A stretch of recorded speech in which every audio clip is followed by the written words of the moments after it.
Hello friends, स्वागत है हमारे चैनल बैकपैकर ब्लॉग की पूर्णागिरी और Pilibhit tiger reserve road trip series में। इस 3 दिन की ट्रिप को हमने 30 दिसंबर को स्टार्ट किया था और नए साल में वापस आए थे। माता पूर्णागिरी की इस ट्रिप में पहले दिन हम पीलीभीत टाइगर रिजर्व में चूका बीच के अंदर सरकारी रिजॉर्ट में रुके थे और नेक्स्ट डे हमने जीप सफारी भी की थी और शाम को माँ पूर्णागिरी के दर्शन का सौभाग्य प्राप्त हुआ था। किसी भी वीकेंड में आप इनमें से कोई भी जगह जा सकते हो और लॉन्ग वीकेंड है तो दोनों जगह जा सकते हो।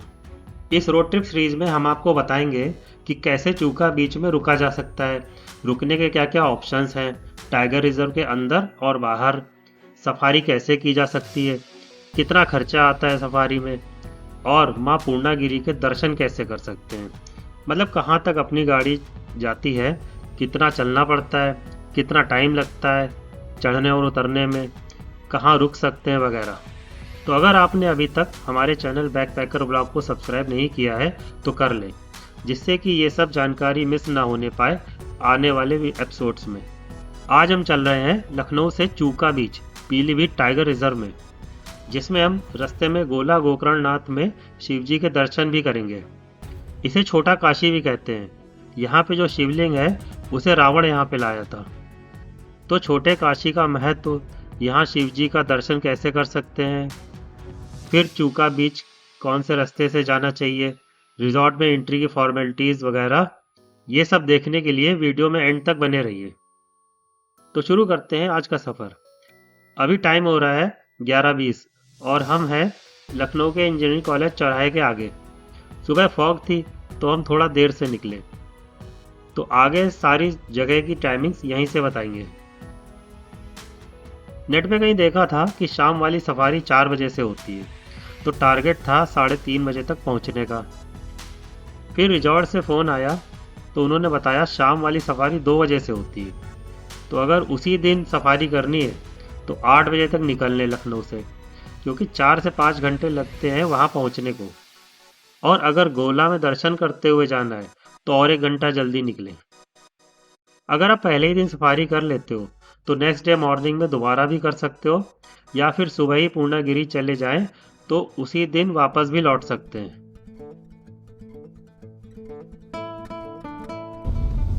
मिश्रिक, यहाँ लेफ्ट से नैमिषारण्य धाम के लिए रास्ता गया है। लास्ट ईयर भी हम इसी रोड से पिथौरागढ़ गए थे, जो कि आप देख सकते हैं मुंशियारी रोड ट्रिप सीरीज के पहले एपिसोड में। तो टनकपुर तक वही रास्ता रहेगा, पर लास्ट टाइम लखीमपुर होके हम नहीं गए थे। इसी रोड पर हर गांव से हमने लेफ्ट टर्न लिया था और हम सीधे गोला बाईपास पर निकले थे। पर इस बार हम जाएंगे मेन लखीमपुर होते हुए और देखेंगे कि कौन सी रोड बेहतर है। हिमसार का ये रास्ता बता रहा है। अच्छा, जो सीतापुर से आएगा ना वो इधर से जाएगा। Take the next left. 1 घंटे 20 मिनट में हम पहुंच गए हैं सीतापुर। एक रास्ता सीतापुर के अंदर से भी जाता है, पर हम चलेंगे लखीमपुर बाईपास फ्लाईओवर पे, क्योंकि हम लखीमपुर होके जा रहे हैं।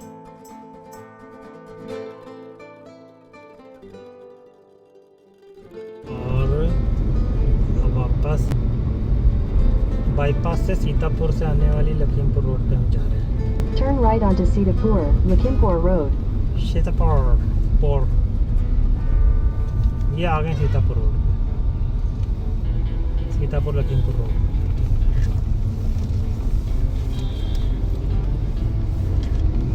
Continue for 42 kilometers.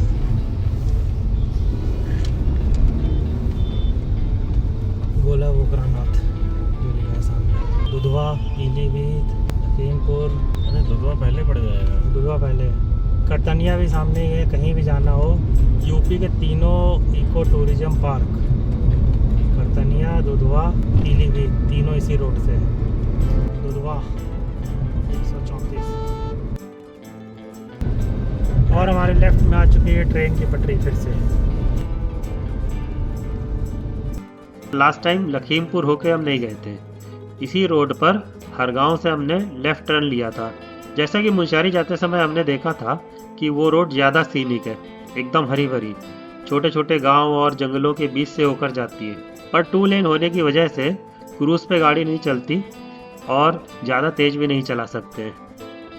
इस रोड की बात करें तो वैसे तो ये 4 लेन रोड बड़ी मस्त है, ना कोई गड्ढे ना ट्रैफिक, 100-110 पे मस्त क्रूज पे गाड़ी चल सकती है। बस एक कमी है अभी, 3 जगह रेलवे क्रॉसिंग है और तीनों जगह फ्लाईओवर बन रहा है, जो कि ये पहला वाला फ्लाईओवर है। तो जहाँ जहाँ क्रॉसिंग पे काम चल रहा है वहाँ ट्रैफिक धीमा हो जाता है और रोड भी टूटी फूटी है, और क्रॉसिंग बंद हो तो और भी इशू। खैर हमें ना आने में और ना जाने में कोई भी क्रॉसिंग बंद नहीं मिली। ये तीनों रेलवे क्रॉसिंग फ्लाईओवर एक ही ट्रैक के हैं। जो सीतापुर से हमारे लेफ्ट में चल रही थी वो लखीमपुर से पहले राइट हो जाती है, फिर लखीमपुर के बाद वही ट्रैक लेफ्ट हो जाती है और एक बार फिर से गोला से पहले वही ट्रैक राइट में चली जाती है। आगे ये रेलवे ट्रैक बरेली तक जाती है।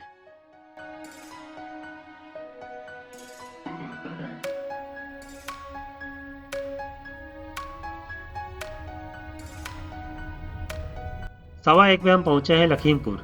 यहाँ तक आने में समय लगा 2 घंटे। अब हम पहुंच गए हैं लखीमपुर। ये लखीमपुर से अब हम लेफ्ट लेंगे गोला की तरफ। ये भाई साहब की रोड इन्होंने अपनी खुद की बना रखी है, ये हटना भी नहीं चाहते। फुल तगड़ा बना हुआ है, यहाँ लोग कितनी जगह है बीच में। हाँ अभी अतिक्रमण चालू हो जाएगा, देखना इसके नीचे अंदर ले एक दुकान पहले रखी है, देखो दुकानें रखने लगी। उधर नहीं, डालीगंज वाले के नीचे मसाज वाले बैठते हैं, पहलवान मालिश वाले, मसाज की मालिश। लखीमपुर खीरी हम हैं यूपी के सबसे बड़े डिस्ट्रिक्ट लखीमपुर खीरी में। अच्छा हाँ, और सबसे बड़ा डिस्ट्रिक्ट क्या क्षेत्रफल के हिसाब से? हाँ क्षेत्रफल के हिसाब से लखीमपुर खीरी है और सबसे छोटा डिस्ट्रिक्ट है क्षेत्रफल के हिसाब से हापुड़। गोला 31, पीलीभीत 131, बरेली 187। गोला से पीलीभीत 100 किलोमीटर एग्जैक्ट। ये पेड़ सही लग रहे हैं ना, किस चीज़ के हैं यार ये? मतलब एक जैसे लग रहे हैं।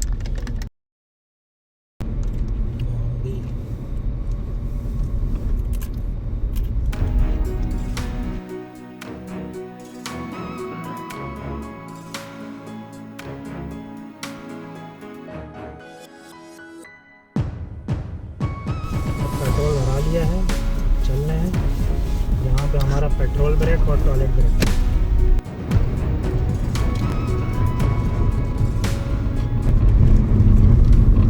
ये टोल प्लाजा नहीं है, फीस प्लाजा है।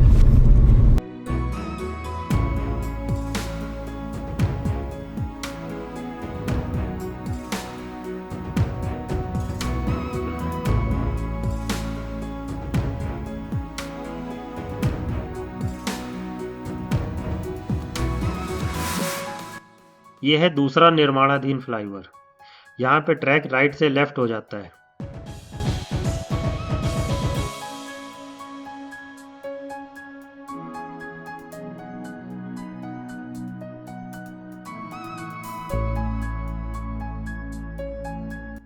यह है तीसरा निर्माणाधीन फ्लाईओवर। यहाँ पे ट्रैक फिर से राइट हो जाता है गोला से पहले।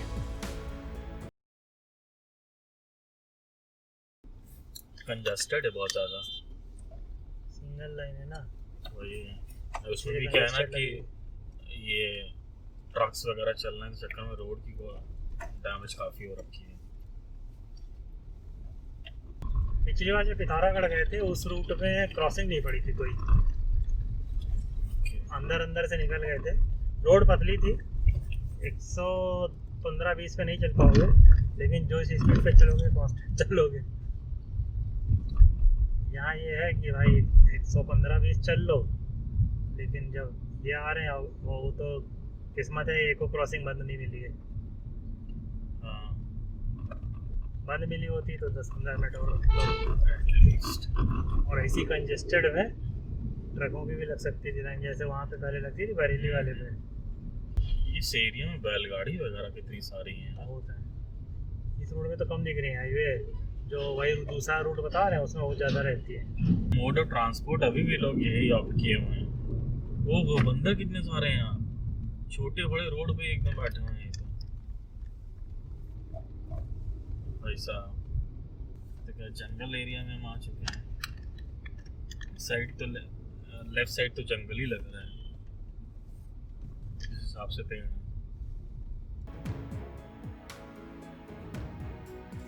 सामने है रोड गोला के लिए और ये मेन रोड है गोला बाईपास। अगर आपको मंदिर नहीं जाना तो सीधे इसी रोड पे चले जाइए। In 300 meters, turn right onto National Highway 730. गलत Take रोड the पे आ next गया। right onto हाँ, उसे National जाना। Highway ये 730, bypass है। then turn left onto Gola Road.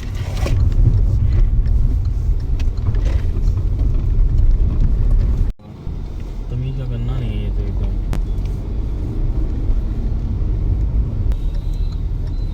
मंदिर के लिए हम मोड़ रहे हैं right. In 800 meters, turn left. तो अभी हम चल रहे हैं गोला शहर में। ये गोला पर कहाँ हुआ था? अब हम पहुंच गए गोला और चल रहे हैं मंदिर की तरफ। गोला गोकर्णनाथ शिवलिंग का आकार गाय के कान की तरह होने के कारण शिवलिंग का नाम गोकर्णनाथ पड़ा। गोला जगह का नाम है और गोकर्ण मतलब गाय का कान।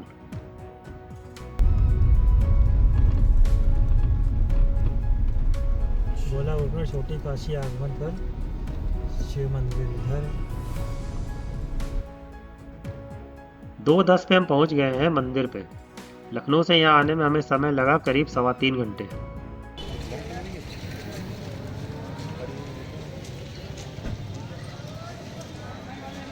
पावन नगरी छोटी काशी गोला गोकर्ण खीरी। ये मंदिर की एंट्री है और वो हमारी गाड़ी खड़ी है। ये यहाँ कहीं भी खड़ी कर सकते हैं जहाँ जगह मिल जाए।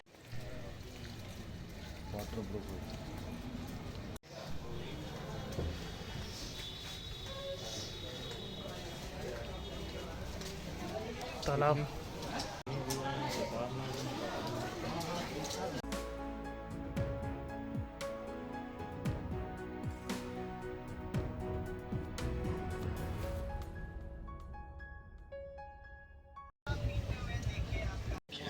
हम इधर से आए हैं, इधर चलते हैं।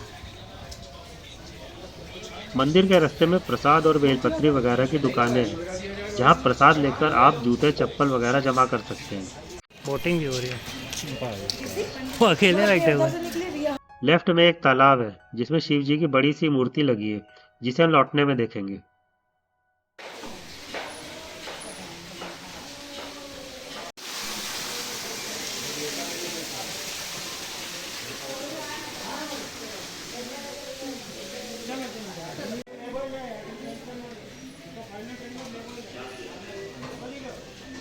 सामने है मंदिर और इसी के सामने की दुकान में हम जूते जमा कर दे रहे हैं। तभी देख रहे थे कि ये देखें भैया लास्ट जो शॉट होगी ना वहीं पे उतार देंगे। तो हम उतारे नहीं सही कि बहुत बट ठंडक भी है ना। ठीक ठाक चलना पड़ गया था।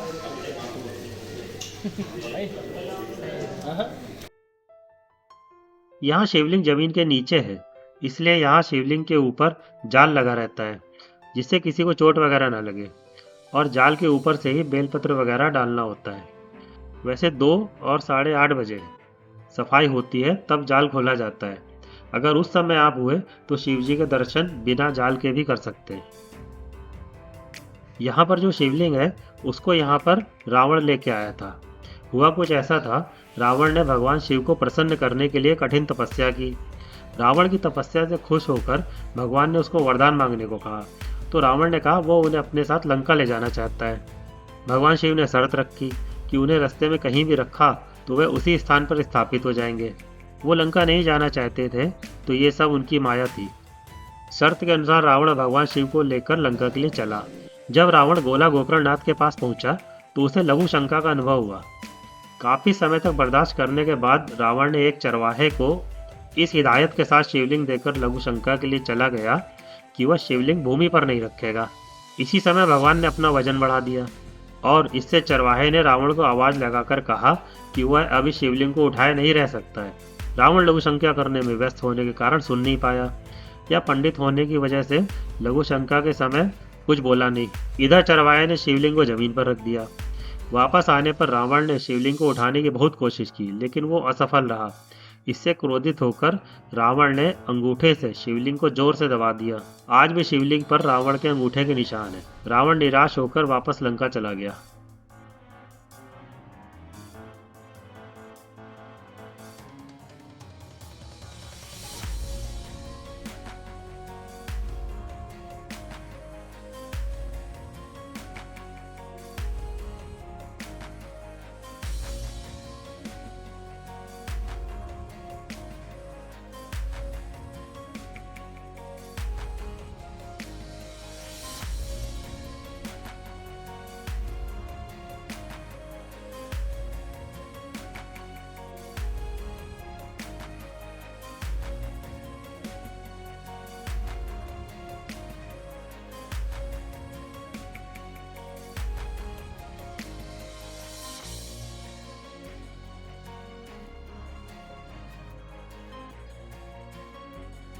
दर्शन करके आने में हमें लगे 40 मिनट।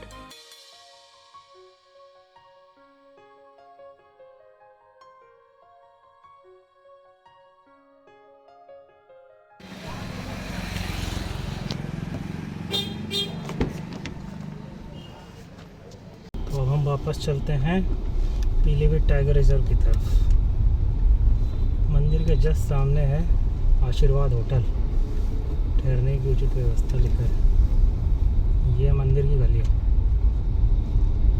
अब हम निकलते हैं आगे। ये थोड़ा सा बिजी चौराहा है,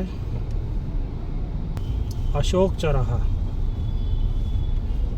हमें जाना है 3rd एग्जिट। नमस्कार गोला। ओम जय श्री हरि दूध घंटा। 2:50 हो रहा है और 1 घंटा 45 मिनट अभी बता रहा है पहुंचने का, यहाँ से गोला से।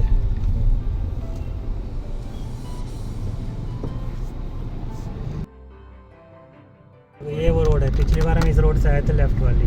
Take the Yeah, next वो रोड right में हम onto National Highway मिल 730. जाएंगे।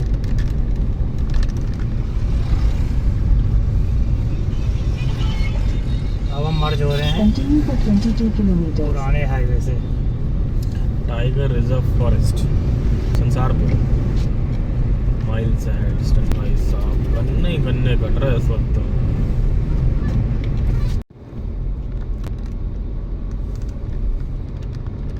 पंडित दीनदयाल उपाध्याय स्मृति द्वार। बंदा है भाई इधर।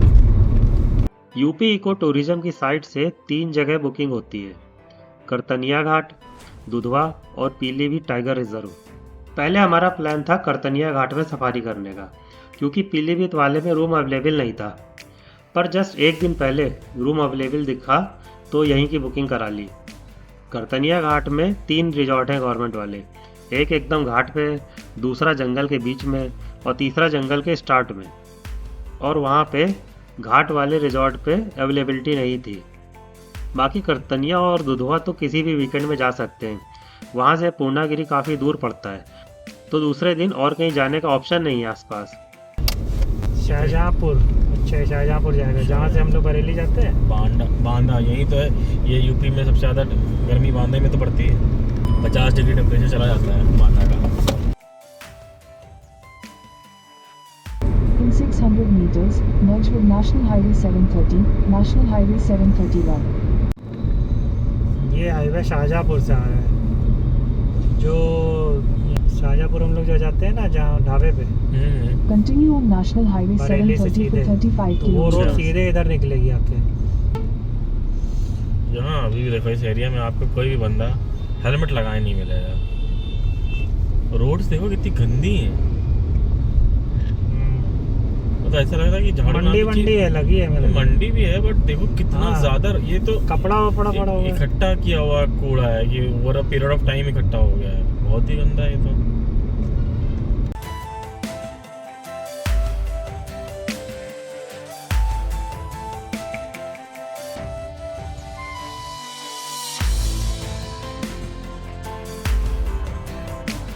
शहीद करतार सिंह सरावा स्मृति द्वार।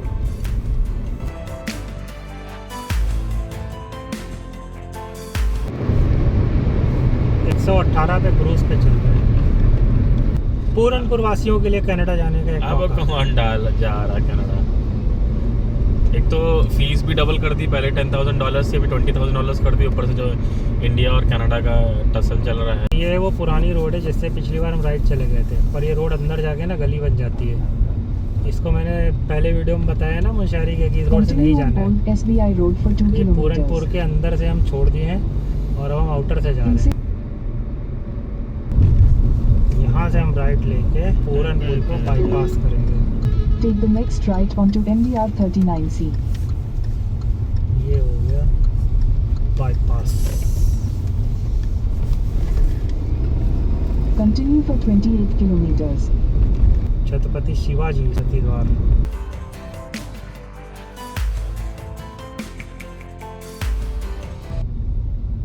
ये है ओल्ड एसबीआई रोड।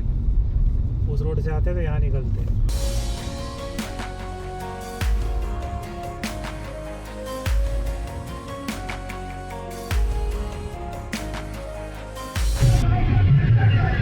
पूर्णागिरी जा रहे हैं सब। पूरी जनता पूर्णागिरी जा रही है। अबे हम लोग ये 3 किलोमीटर की चढ़ाई सोच रहे थे पूर्णागिरी की, ये लोग तो यहीं से पैदल जा रहे हैं, वो भी इतना सब लेके तामझाम है। वो जो लगाए हुए थे डंडे वगैरह सब, कितना चलेंगे भाई लोग वहाँ पहुँचने तक। भैया इन लोग का अलग ही मोटिवेशन लेवल होता है, स्टैमिना के बच्चे लिए। भी हैं यार, बच्चे भी आगे चले जा रहे हैं, नंगे पैर जा रहे हैं लोग। हम चलेंगे चिकनी नई सड़क पे, यहाँ से ये भी नई मिल गई हमें।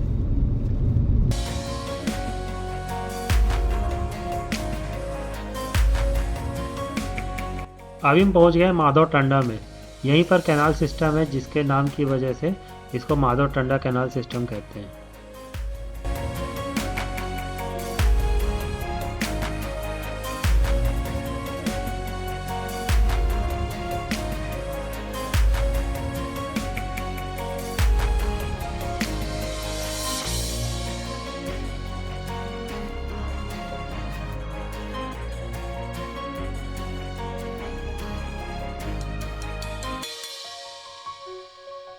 ये राइट में हम लोग पिछली बार खाना खाने यहाँ गए थे। ये रोड में हम लोग खाना खाने गए थे और अभी ये सीधे है, तो अभी इस बार हम लोग सीधे ही चलते हैं। और चूका बीच जो है इस रोड से भी आता है, अगर टाइम मिलेगा तो इधर एक बार चलेंगे एक्सप्लोर करने। ये नहर माधव टंडा कैनाल सिस्टम की ब्रांच है। ये इधर हरदोई की तरफ जा रही है और इस साइड से मेन कैनाल की ट्राइफर्केशन से आ रही है। जीप सफारी में वो ट्राइफर्केशन पॉइंट दिखाते हैं, पर हम कल अपनी गाड़ी से भी जाएंगे जब चूका बीच के बैक साइड से जाएंगे।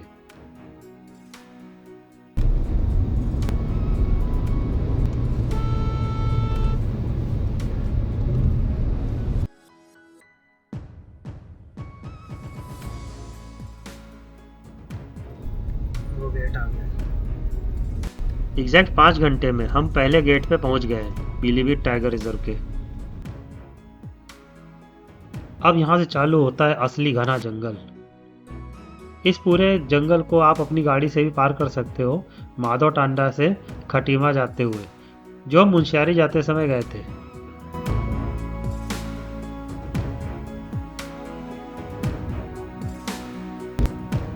पीलीभीत के जो टाइगर है ना, आ गया है। ये है बर्ड। यहाँ एक मचान बनी होती है, ये देखो।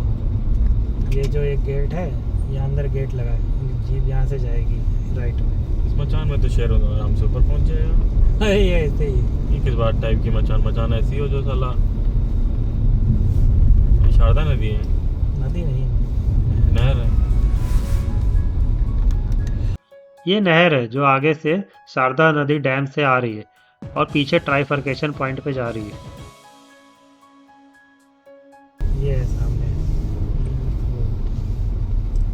Continue straight past Chakar Eco-Tourism Spot entry point, then your destination will be on the ये right. है सामने eco tourism spot entry point. और ये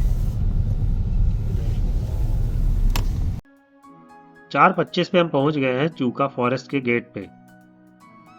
पिछली बार हम सामने से निकल गए थे टनकपुर, इस बार हम अंदर जाएंगे चूका बीच पर। इसी के अंदर है चूका बीच।